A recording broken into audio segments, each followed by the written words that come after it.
গ্রামে রঘু দাস নামে এক কৃপণ ব্যবসায়ী ছিল। সে সবকিছুতেই এত কিপ্টে ছিল যে নিজের দোকান থেকে এক টুকরো মিষ্টিও কাউকে বিনা পয়সায় দিত না।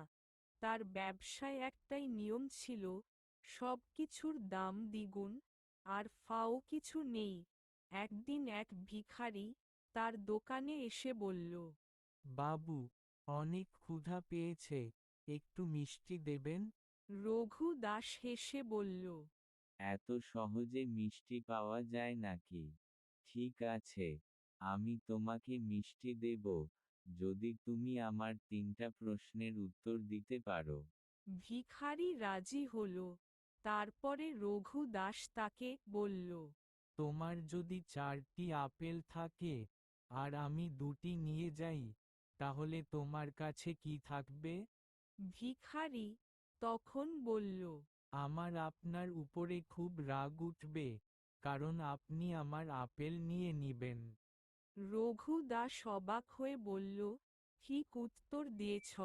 রঘু দাস তারপরে আবার বলল, যদি আমি তোমার 2 হাতে কিছু না দিই, তাহলে তুমি কি পাবে?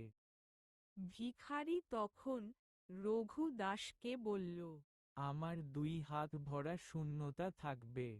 রঘু দাস এবার সত্যিই খুব অবাক হয়ে গেল এবং আবার জিজ্ঞেস করল, সবচেয়ে সহজে কিভাবে বিনামূল্যে কিছু পাওয়া যায় বলো?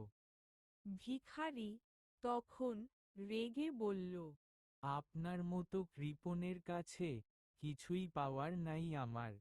রঘু দাস নিজের কৃপণতা টের পেল এবং লজ্জায় ভিখারিকে এক হাঁড়ি মিষ্টি দিয়ে দিল। এই গল্প থেকে আমরা শিখলাম যে বুদ্ধি ও হাস্যরস থাকলে কৃপণ লোকের কাছ থেকেও কিছু আদায় করা যায়।